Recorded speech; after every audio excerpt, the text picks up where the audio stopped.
And that's where the salesmanship comes into, because the more you empower the customer with information, the quicker they're going to make the decision that benefits both of us.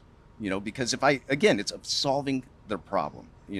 That's what we do. We're problem solvers. Problem solvers. Welcome to the Matador Buscast. Tune in for everything you need to know to stay in the know regarding the automotive industry. Here's your host, Jason Harris. Hey, what's going on, Podcast Nation? It is Jason Harris here, and thank you for joining me on another episode of the Buscast. Yes, I said Buscast. We are not in a plane. We are not on a train. We are not in a car. We are on a bus.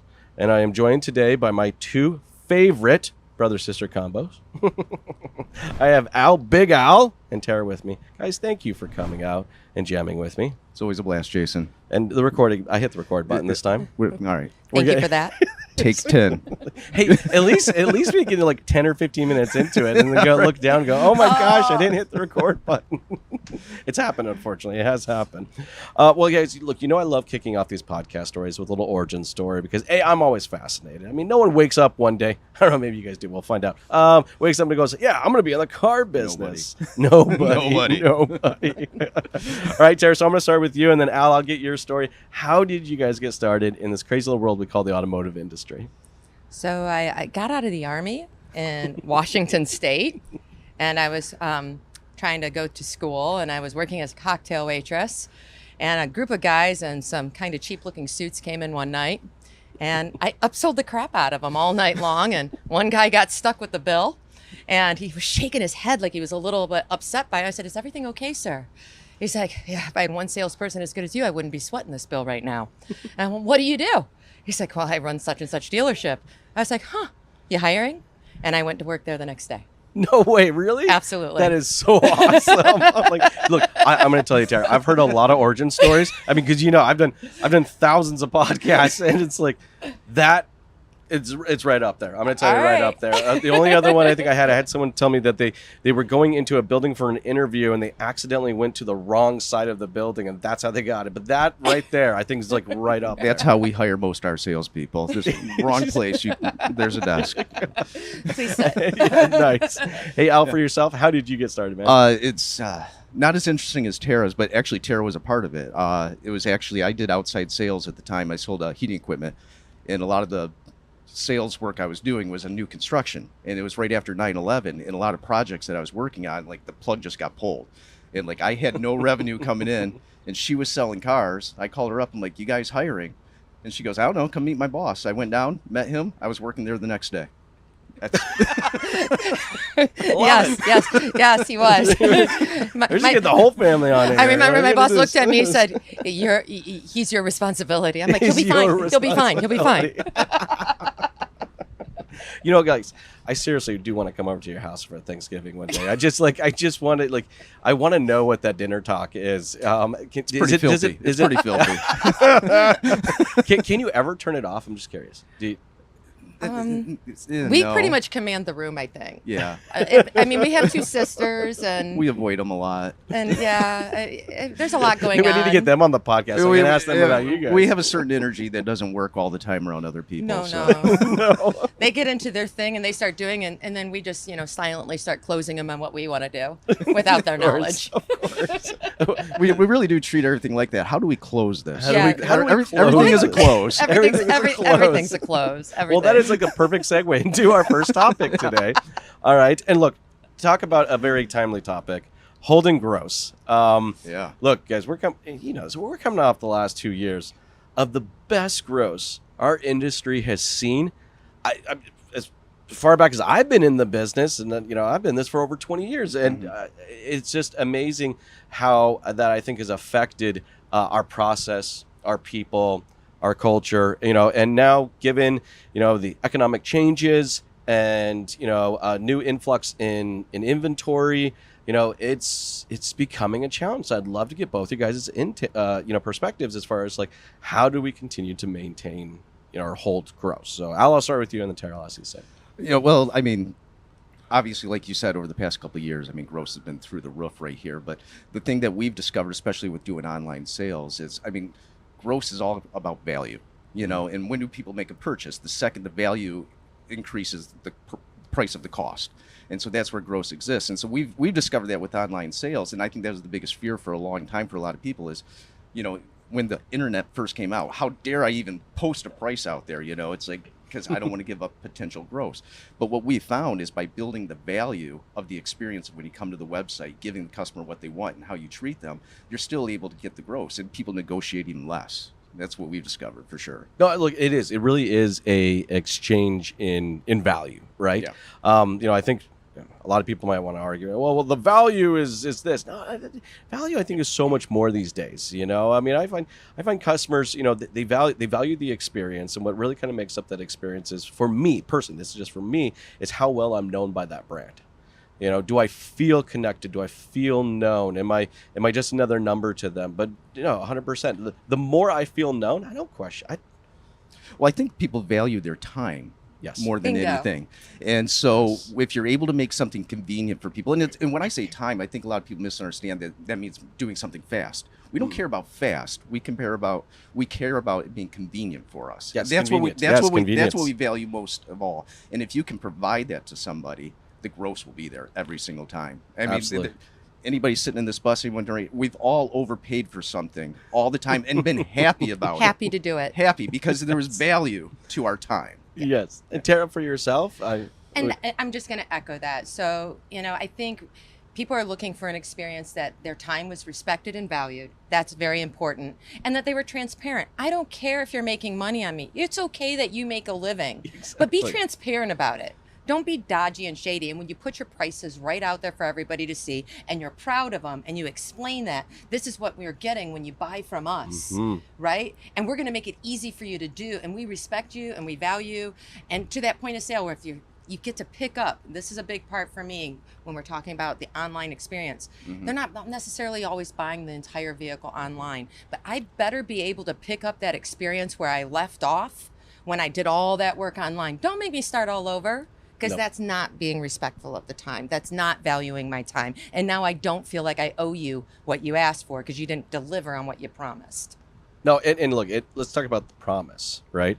Because I think we're, you know, this is kind of a good segue going into, you know, kind of that next topic of ours is around that right message. And I hate to say it, you know, there are some dealerships that do amazing jobs of identifying their promises and really kind of keeping them too. And then I find there are some promises that are more marketing promises than maybe anything else. So, you know, let's get into, you know, the messaging, right? You know, which is a perfect segue because this is what holding gross, what we've talked about so far, is just it is about the messaging, right? Like we can't have amazing value propositions within our dealership, but if we're not able to execute on that message at the right time in front of the right person, it just falls on deaf ears. So, you know, Tara, I'll start with you. You know, like right message, right time. How do we kind of express that value?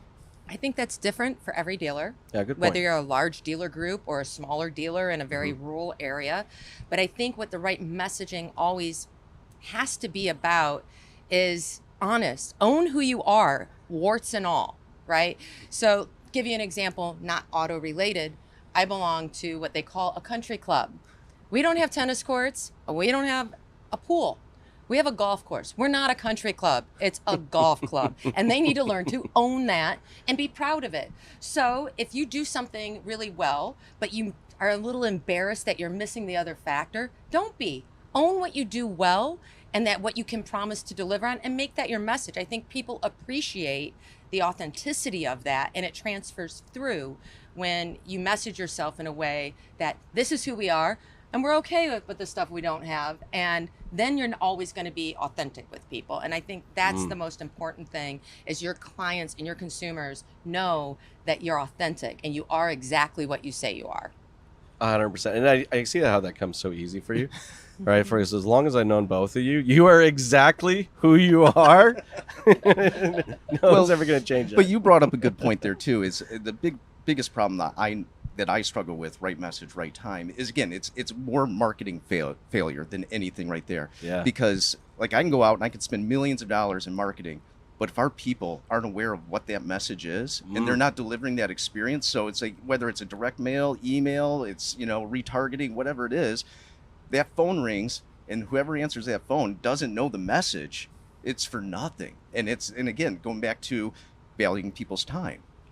How many times have I gotten a flyer that I'm interested in, I call on it, and you call the business and they have no idea what they're talking about. And that's where did you see it? And that's a problem we have in automotive all the time. And I deal with that all the time. It's like, if it isn't communicated all the way down, and it's just not even communication, it's buy-in.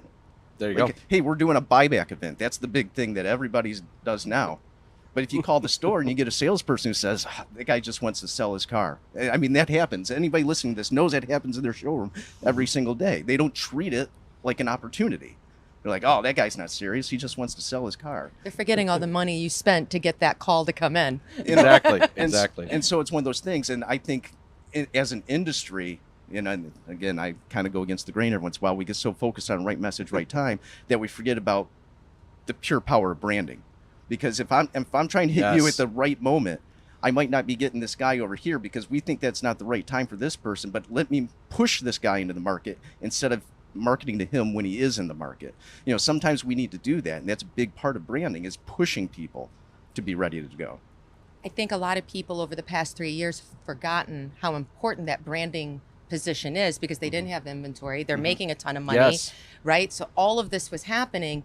And now we're going into 3 years and nobody knows who you are because all you've got is bottom of the funnel, pay per click, click this VIN, but they don't know you from Adam. And talk about states like Texas, where we are right now, or Florida, where I live, 1,000 people a week for over 2 years moving into those areas.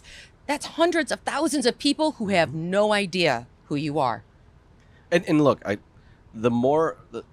guess the better I am at understanding who you are as a business, all right, I will just lean that much closer into ultimately doing business with you. But I think some dealerships really, kind of struggle. Some do a great job, but I definitely think there's a good majority of them that still really kind of struggle of who they are.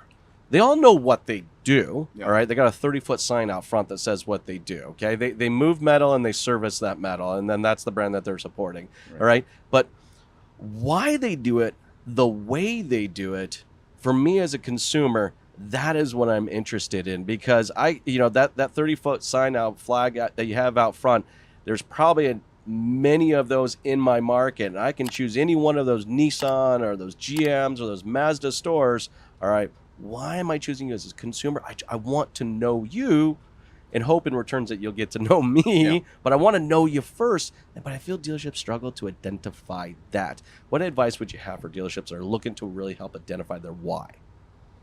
Ooh. Well, I mean, I can just go from experience in like some of our stores. And the biggest thing is just having a driven leader in your store. And all our top performing stores have a general manager in the store who everybody on their team knows exactly the direction they want to go. And you can feel it when you walk in there. It's like, hey, these people, this is what this guy is telling us to do, or this girl telling us what to do.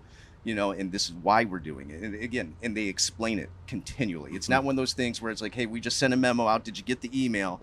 No, it's like every single day we talk and say, this is why we do this. This is why we answer the phone. This is why we take care of the problems. And they understand that. And all our top performing stores, they know that from the top down. Yeah, I think that's a great point. I find it's also little things, It's the little things that I think kind of will ultimately end up kind of adding to that bigger kind of why. It's like, why do I answer the phone the way I answer the phone? Why do I check in the customer the way I check in the customer? It's funny you say that because I actually spend more time training our receptionists than our salespeople. Dude, it's important. Because Super important. just teaching them. It's like, I mean, if you're the first person to answer the phone, you're the first impression. It's like you ask people for permission to put them on hold. You don't just place them on hold. Small details. But I found when I started doing that, we started selling more cars. We're at that word. Start from a place of grace, right? So, and graciousness. And I think a lot of people forget that in our world today. But if you tell your people to always start from a place of everyone is coming from a place of good intent and be gracious, be gracious to people, it goes a long way. I mean, one of the first things you learn when you get in the car business is people buy from people they like. It's the simplest concept that we tell all the sellers. But to Al's point, without the proper leadership, without the proper training, it doesn't transfer from the top down sometimes. So you can have the people, if you don't have the process in place, it's Correct. never actually going to get done. Yeah. Exactly. So when it comes from the top down, like Al mentioned, that's critical. Mm-hmm. No, I remember. I remember the story as we're talking. My sales guys really got upset with me for a good solid month because I was getting overly frustrated about maybe some of the tonality I was listening to on some of these sales calls, and they think That will upset you. Don't listen to calls. Don't listen to them when you're in the car. Oh Don't do man, that. yeah, I right. almost drove. Right off. But to me, maybe it's me. I get caught up on little things, but I think little things are so bloody important. So things like tonality, things like the language that we use, right? And so this is what I did. They hated me for this. All right. Every time the phone rang, they were not allowed to answer it if they were sitting down. I like that. They had to be standing up. I like that. It created this posture of readiness, and your tone, if you just even listen to yourself, right? Like my tone, even if we're sitting down right now, if I stand up right now, my tone will change. Yeah. And just a warmer version. You know, I actually have to mentally make myself known even when I'm sitting down because it's so easy to go, yeah, hey, thanks for calling. Yeah, how are you doing? What are you looking for? It's a tone. Anyways, I digress. Everybody in our stores are getting nervous that you just told me that. Well, I even changed like some verbiage I use, right? Yes, let's get into verbs. I love language. So I've eliminated but in a lot of my conversation because but negates everything you said before it, right? I like the one you taught me. Unfortunately. Yeah, as it turns out. You never say unfortunately. Never say the word unfortunately. No. As it turns out. As it turns out, that isn't available, but I can show you this that you're going to like equally as well, and let me tell you why. It's weird. I never use that word ever again. No. As it never. turns out. As it turns out. As it turns I'll out, actually that's not a think good way to go. sentence out in my head before I speak. I'm like, oh no, okay. As it turns out. But it is. It's language, right? Yeah. I think it's committing to the language. It's committing to those little things. You know, I read a lot of Google reviews, you know, when I'm consulting with dealerships, right? And, you know, it's so funny. You read through these Google reviews. It was never one big thing that made that experience amazing for them. It was just one little thing that made that experience for them. And I remember this, I was staying in a hotel, Trump Towers, I know. But I was staying at the Trump Towers and made the reservation. And I thought it was funny, a question that they asked as I was making the reservation. They asked for my license plate number. I'm like, okay, it must have something to do with their parking, right? So I pull up, never been to this hotel before. Open the door. Welcome, Mr. Harris and Mrs. Harris. How are you today? We are so excited that you've chosen us. Do I have a? Yes. I'm looking for a badge. I'm going. Did I put some on the outside of the car? And it took me a little while. And then the funny thing, it even went into the lobby. So I realized after they took our bags, they had radioed in that Mr. and Mrs. Harris is just coming into the lobby. I walk in, someone goes, "Hello, Mr. and Mrs. Harris." I'm like, what the hell is going on right now? I'm seriously, do I have it on my back? Yeah. Do I have it on my back? It was a little process of collecting data, and then as they came in, they were able to read the driver's license and pull up my name. But that little tiny process, holy cow. Yeah. That made that experience. And I see that a lot in Google and the Google reviews. It's never one big thing. It's something they did or something they said or yes. So well, it's like, you know, sales 101. It's like, you know, it's like shake the hands of the children when they come in, you know, it's like, don't ignore them, you know, just don't talk to the parents, you know, but you said just those little things. And you look at those Google reviews. I don't know how many times you read that. It's like, oh, the salesman was so gracious. He gave a coloring book to my child, you know, little things like that. There we go. It's just, I mean, it's just, again, you said it earlier, just being gracious to people. Well, and I think this is a perfect segue into our last topic today around salesmanship and does it exist anymore? You know, I think you guys got all kinds of thoughts on this one, so I'm going to let Tara start us off with this, and then I'll follow up with you. Well, I will say from my personal opinion, salesmanship has been on decline well before COVID. Yes, I agree. The moment that we felt that instead of making our salespeople better, we needed BDCs because they were going to actually get the people to come in, because our salespeople weren't getting that job done anymore. It just even made them more just staring at the door. And then you come into now COVID. Now they think they're fantastic. They think they're amazing and they've been making lots of money, right? And doing really, really well. And literally nothing to do, get it, right? So I think there's going to be, some of it might be good, because now as things change, you have an opportunity to rebuild what sales might look like. Yes. And to get a more new spirit of how salesmanship should look. So that's, I think, might be a positive that comes out of all of this, that it might be able to turn it on its head. But it's going to be a little bit ugly for a while, because right now we know with inflation and everything else, sales are going to slow down. And I think, and maybe you already are, you're going to start feeling it. You're going to start feeling that lack of salesmanship that you have on your floor. Well, and the point you brought up, it's like years ago we did that. Instead of teaching our people how to work harder, we just started outsourcing stuff like to BDCs to do everything for people. So salesmanship has been on the decline. But I also think with the focus on the buzzwords for the past, forever years, online sales, that we think that salesmanship doesn't exist right there, and we've discovered with our digital retailing source that we still get more products per on an online sale than we do in the showroom. Because we still put the salesmanship in the tools and giving people, again, going back to their time, making things easy. But I don't see salesmanship in our stores like it used to be. I mean, I watched this woman sell a black van to somebody and told them it was blue. Of course it was. It was blue black. Yeah. That was the name of the color. Blue black. Blue black. Blue black was the name of the color. She goes parking in the shade. I showed him both sides. I showed him that when it was in the shade, this side, it's black. But when the sun shines on it, it's like a midnight blue, because the car starts out with a black coat, and then they put the gel coat over it, which happens to be midnight blue.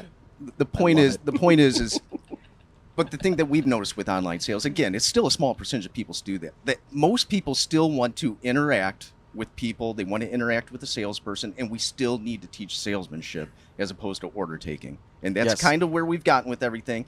And, like the thing I tell our people all the time, stop listening to people's words and listen to their message.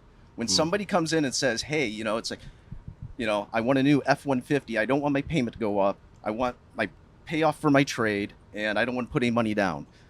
All I heard was you want to buy a new car. Yes. Don't pay attention to all these details, and so we get so focused on all the little words. Stop listening to the words, listen to the message, and help them solve their problem. But it's funny is I think it's easier now to have great salesmanship than it actually ever has been before. Oh yeah. Look at the data that we have, right? I mean, I think some of the best salesmanship I've seen, all right, at the core of what they're able to execute is this experience where the customer just really feels connected and known. And we have more technology and more data now around that. I mean, you were talking a little bit about your DR tool, or your online retailing tool. All right, look, I have more collected data now, all right, on that customer before they come in or anything. I mean, I can really cater and customize this experience on everything I know about this customer before they even show up. It's not like how it was when we started, where it was like, so what are you looking for? A truck. Oh, okay. Long bed, short bed. Yeah. Crew cab. No.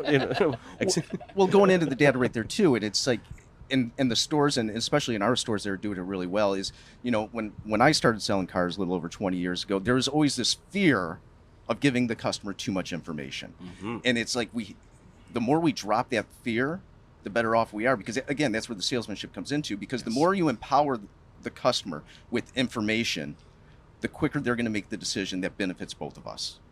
Because it's solving their problem. That's what we do. We're problem solvers. Problem solvers. And give somebody. I always use the example. It's like choose your own adventure book. You ever? Yes, I love those as a kid. So it's like I'm going to keep giving you choices. But obviously the choices are going to be beneficial for both of us. But I'm going to empower you to make those choices. I'm not telling you what to do. Right. Just kind of like, here you go. It's like, how much do you want for your trade? Great. I have 3 tools on my website. But I'll let you fill them out. Yes, I'll let you fill them. I'll let you pick everything. Or we can do it together, right? Yeah, we can do it together, whichever way you want. See, no, but you're right though, guys. There shouldn't be any excuse for not having salesmanship, because of the tools that we have and the data that's at our hands. And to your point, the books, I love them. Right, as a kid, okay. Now you're like, my kids are on Netflix. and they have interactive. Yes, I've watched All some right, of those. where it's like, okay, is he going to go through the jungle or is he going to climb the mountain? And then they'll go back and it's just like that creates that experience for them. And we have the tools, we have the process. We just need to get the people to connect those dots. I think those people are out there. I do too. And just like always, they're the rare person. Mm-hmm. They're not going to be the masses. But I think with the way that it's being changed right now and the way we do business, with things like the virtual assistant being more prevalent, it's going to start attracting more of those people again. And you're not going to necessarily need as large of a sales staff anymore. So you can focus on just those people who really do have that in them. They're out there. That's a great point. And that is almost like a whole nother podcast topic in itself. I love that. We could definitely go into how many people do we really need. Look, as an industry, I know I'm totally going down a rabbit hole. I have a tendency of finding those. Okay, but I mean, our industry for the longest time kind of had this motto of just throw another body at it. We just need another body. Just find someone with a pulse. And that's not the case anymore at all. Well, I'll say it right now, I've said it 100 times. The only difference between buying a car right now and buying a car 100 years ago is how many people you have to talk to. Oh, that is so true. It's the only thing that's changed. How many people do I have to talk to accomplish this purchase? That is so true. When our father sold cars, it was one person. Isn't that funny? We're going to like a full loop. He was around, a single right? point. It was a single point of sales. Yep. And we're getting back there. I love it. Yeah. Look, guys, I know we're towards the tail end of our time today. I could easily jam a lot longer with you guys. But before I let you guys go, though, for everybody out there watching and listening right now who would love to connect with you and kind of follow along with your guys' journey, what's the best way to do so? Probably for me, LinkedIn. Yep. Yeah. LinkedIn as well. Yeah. Absolutely. Well, guys, thank you so much for taking the time to jam with me today. This has been a lot of fun. Absolutely. Thank you so much, Jason. Thanks, Jason. Thanks for tuning in to the Matador Podcast with your host, Jason Harris. Be sure to check out the full podcast library at matador.ai to stay in the know. Remember to like, comment, and subscribe.